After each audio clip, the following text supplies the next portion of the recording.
Graça e paz. Amados, vamos dar uma estudada aqui no livro de Mateus, no capítulo 1, do versículo 18 ao 21, e, se não me engano, no capítulo 5, do versículo 27 ao 32. Sabemos que Mateus era um dos apóstolos de Jesus e ele pregava para o povo judeu, para os costumes judaicos. Tá? Então a gente pode ver aqui que no capítulo 1, do versículo 18 em diante, diz assim: ora, o nascimento de Jesus Cristo foi assim, que estando Maria, sua mãe, desposada com José, então, noiva, antes de se ajuntarem. Naquela época, costume judaico, o que acontecia? As pessoas, elas eram prometidas em casamento, o noivo dava um dote ao pai da noiva. Se o noivo era rico, ele dava um dote maior. Se o noivo era pobre, daria um dote menor, óbvio. E esse era o compromisso, tinha testemunhas. Esse era o compromisso de casamento, noivado. Enquanto isso, naturalmente, durava de um ano ou um pouquinho mais de um ano o noivado. Enquanto isso, os noivos faziam um preparativo, o marido construindo casas, a casa deles para se coabitarem, né? Então, isso aí são costumes judaicos, o noivado. Que estando Maria, sua mãe, desposada com José, antes de se juntarem, achou-se ter concebido do Espírito Santo. Ela estava grávida do Espírito Santo. Só que José, o seu noivo, não sabia disso. Então José, seu marido porque já estavam prometidos em casamento. Os dotes já tinham sido pagos, então era um compromisso formado, então falava marido. Então seu marido, como era justo, era um homem íntegro, e não queria infamar, intentou deixá-la secretamente, deixá-la. Não é se divorciar, só se divorcia quem é casado, tá? Então, deixá-la secretamente. Por quê? Ninguém, além de José, ninguém nas redondezas sabia também que ela tinha sido concebida pelo Espírito Santo. Ninguém sabia disso. Então, o que acontece? Um anjo do Senhor foi falar com José que não, ela está grávida do Espírito Santo. Vocês estão entendendo, meus amados? Grávida do Espírito Santo. E por ela estar grávida do Espírito Santo, como o Espírito Santo falou com José, ele creu. Só que as pessoas da redondeza não sabiam disso. E se eles, vendo que José e Maria eram prometidos em casamento, eram noivos, e ela estava grávida, era sinal que ele tinha feito sexo com ela antes de se casar. E isso, na época, era uma imoralidade sexual, porque era uma fornicação. Sexo antes do casamento, era uma porneia. Vocês estão entendendo como eu estou explicando bem direitinho, devagar, para que vocês possam entender? Continuando. E, projetando ele isto, eis que em sonho lhe apareceu um anjo do Senhor, dizendo: José, filho de Davi, não temas receber a Maria, tua mulher, porque o que nela está gerando é do Espírito Santo. O que nela está gerado é do Espírito Santo. E dará à luz um filho, e chamarás o seu nome Jesus, porque ele salvará o seu povo dos seus pecados.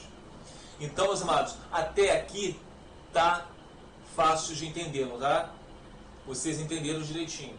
Então vamos continuar agora. Mateus 5 fala sobre o casamento, o divórcio. Vamos lá. Ouviste que foi dito aos antigos: não cometerás adultério. Lá na lei, nos 10 mandamentos, não cometerás adultério. Também na lei de Moisés, não que isso fosse uma lei, mas Moisés permitiu da carta de divórcio por causa da dureza do coração do homem. Mas isso não era uma lei. Porque desde o princípio, Deus os chamou para viver em paz. O homem se deixará pai e mãe, e os dois se tornarão uma só carne. Tá? Então tá, vamos lá. Ouviste que foi dito aos antigos: não cometerás adultério. Eu, porém, Jesus, o verbo que se tornou carne, que estava lá desde o princípio, que todas as coisas foram feitas por ele, por Jesus. Moisés foi feito para Jesus, todos nós fomos feitos para Jesus, a terra, os céus, tudo foi feito para Jesus. Autoridade máxima. Então tá, eu porém vos digo, o verbo está falando, que se tornou carne, que qualquer que atentar numa mulher para cobiçar, já em seu coração cometeu adultério com ela. Então, se vocês hoje, ontem, hoje e sempre, olhou para uma mulher, está casado, vocês hoje estão casados, você homem ou você mulher, mas vamos falar do homem aqui, olhou para a mulher, desejou essa mulher no coração, trocou olhares, desejou.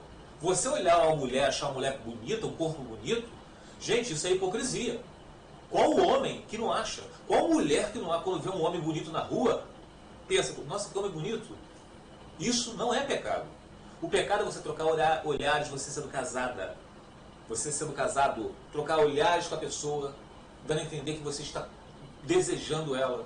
Isso já é o adultério no coração. E qual de nós, Senhor? A gente não pode nunca generalizar. Casado não desejou alguém no coração. Por isso que essa balela que muitos teólogos pregam, em caso de adultério a gente pode divorciar e casar com outro. Só nessa parte eu vou dizer para vocês que em caso de adultério, mesmo se fosse isso, se fosse verídico, em caso de adultério, a gente não pode se casar com outro. Olhem só, Oséias capítulo 3, versículo 1. E o Senhor me disse, vai outra vez, meus amados, ama uma mulher amada de seu amigo, contudo adúltera, como o Senhor ama os filhos de Israel. Olha a comparação. Embora eles olhem para outros deuses e amem os bolos de uva. A gente nunca escutou, não? Augusto Nicodemos, Hernani Dias Lopes, tantos outros pastores dizendo que existe exceção, em caso de adultério a gente pode se divorciar e casar com outro. Se Deus está falando aqui, ame de novo a adúltera, é o perdão, meus amados. É o perdão. Para vocês verem como tem heresias no nosso meio. E continuando aqui, vamos lá para o capítulo. E se tua mão direita te escandalizar, versículo 30, corta e atira para longe de ti, porque te é melhor que um dos teus membros se perca, do que seja todo o seu corpo lançado no inferno. Então a gente tem como, não tem como a gente deixar com que um pássaro pouse em nossa cabeça, mas nós temos como evitar de fazer ninhos. Então vamos continuar aí. 31. Também foi dito, qualquer que deixar sua mulher, dê-lhe carta de divórcio. Eu, porém, Jesus falando, vos digo que qualquer que repudiar sua mulher, eu vou pular aqui para vocês entenderem melhor, fica mais fácil. Eu, porém, vos digo, aqui, deixa eu grifar. Jesus falando, eu, porém, vos digo, que qualquer que repudiar sua mulher, faz com que ela cometa adultério. Então, repudiou a sua mulher, faz com que ela cometa adultério. Não especificou o porquê que é o repúdio. Não tem especificação. Está falando, o que repudiar a sua mulher faz com que a sua mulher cometa adultério. Por que se você repudiar a sua mulher, você vai fazer com que ela cometa adultério? Porque ela vai estar repudiada, solteira.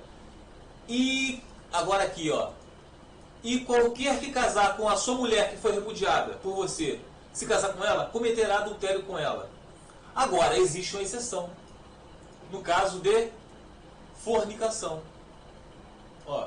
A não ser por causa de fornicação. Aí você tem que repudiar. Quem fornicou, quer dizer, não fornicou, porque Maria estava grávida do Espírito Santo. Mas diante de José e diante do povo ali, ela fornicou. O que nós estudamos aqui? Então José, seu marido, como era justo, versículo 19, e não queria infamar, intentou deixá-la secretamente. E projetando ele isto, eis que em um sonho lhe apareceu um anjo do Senhor, dizendo, José, filho de Davi, não temas receber Maria, tua mulher, porque nela está gerado do Espírito Santo. Então, não repudie a sua mulher. O anjo falou para José, José é filho de Davi, não repudie a Maria, porque ela não é fornicadora, ela não fez sexo antes do casamento. Não fornique, não repudie ela. Porque se não fosse gerado esse filho do Espírito Santo, se fosse um filho de um outro, aí José teria que repudiar Maria, para que ela não fosse apedrejada. Onde está a dificuldade de entender isso? Onde está? Amados, eu falo para vocês, para terminar. Ninguém falou que seria fácil. Jesus falou que no mundo nós teríamos aflições. Mas falou para termos bom ânimo. Que ele venceu o mundo. Se Jesus venceu o mundo, nós somos imitadores de Cristo, como disse o apóstolo Paulo. Então nós vamos vencer também o capeta, nós vamos vencer o mundo. E o que um cristão faz? Se o descrente quiser se apartar, deixa-o ir. Se o cônjuge seu foi, o cônjuge de vocês foram, é porque ele é um descrente. Em 1 Coríntios 7 está escrito lá. Só vocês irem lá e estudar. Então, meus amados, mas vocês ficaram. Vocês foram repudiados, porque vocês são a parte mais forte. Foi vocês que Deus escolheu para poder lutar pelo casamento. Para lutar por aquele que te repudiou. Porque ele é um descrente. Tanto é que lá em 1 Coríntios fala, se o descrente quiser ir, deixa eu ir. Deus chamou para viver em paz. Então vocês não têm que ficar atrás, implorando para ele ficar. Claro que no início você fala o porquê, o que está acontecendo, vocês tentam, mas não tem que insistir não. Se eles dizem que não amam mais vocês, é porque eles creem assim. Mas Deus falou que o coração do homem é enganoso. O casamento de vocês é lícito diante de Deus. Eles podem se casar com quantas pessoas quiserem. E isso vai acontecer. Se eles não se arrependerem, vai acontecer problema nesse outro casamento, vão se divorciar, vão casar com outro. E, meus amados, não é feliz quem não está perto de Deus. A palavra mesmo diz isso. Olha bem o que está dizendo aqui, ó. Como são felizes os que andam em caminhos irrepreensíveis, que vivem conforme a lei do Senhor. Como são felizes os que obedecem os seus estatutos e de todo o coração o buscam. Não praticam o mal e andam nos caminhos do Senhor. Então quer dizer que aqueles que estão fora dos caminhos do Senhor, eles não são felizes. Podem estar com um sorriso na cara quando estão perto de vocês. Podem estar prosperando financeiramente. Podem estar no Instagram, no Facebook, postando fotos maravilhosas, lugares maravilhosos. Eles não são felizes. É Deus quem falou isso. Não são as nossas meras conjecturas, nossos pensamentos. Deus falou isso. Então, meus amados, Deus também fala que a gente não deve invejar os ímpios, porque a gente sabe qual é o futuro deles, o caminho deles, o final deles. Ah, mas a gente está no deserto, quem sofre somos nós. Não, nós estamos no caminho reto do Senhor. Nós estamos seguindo o Senhor, de como Ele quer que nós andemos com Ele. Então, meus amados, busque o Senhor, leia as Escrituras. Não creia no que eu estou falando, nem que outra pessoa esteja falando, não. Vão lá nas Escrituras, leiam, estudem. Eu li para vocês Mateus sobre o casamento, sobre o que é fornicação. Ali fala que Maria, se ela tivesse tido um filho fora do casamento, quando estava noiva de José, se não fosse do Espírito Santo, José teria que repudiá-la, porque seria uma fornicação, sexo antes do casamento, senão haveria um apedrejamento. Essa é a exceção que Jesus abriu. Mas ela estava noiva, ela estava grávida do Espírito Santo. Mas vamos estudar a Santa Escritura, senão vocês serão enganados. Tá? Dia desses eu vi um canal, Reino de Escatologia, um rapaz jovem, 30 anos, falou que adorava o Paulo Júnior, o teólogo Paulo Júnior. Ah, mas esse homem aí prega, é um fariseu, prega aquilo que Jesus não pregou, ele está levando muitas pessoas a adulterarem, tipo assim que o Paulo Júnior fala, né? Fala não, né? Está na Bíblia. Se você está no segunda aliança com o primeiro cônjuge ainda vivo, você está em adultério. E os adúlteros não herdarão o reino de Deus. Então esse rapaz diz que o teólogo Paulo está fazendo com que as pessoas adulterem. Quer dizer, larguem a segunda aliança, isso seria um adultério contra Deus. Aí esse rapaz, esse jovem falou que anos atrás a esposa dele traiu ele. Aí eu falei, tá compreendido. Por quê?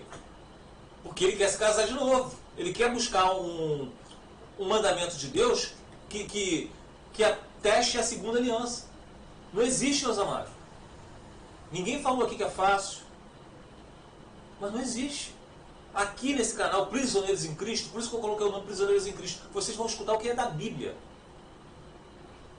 Tá bom? Fica os irmãos na paz do Senhor Jesus.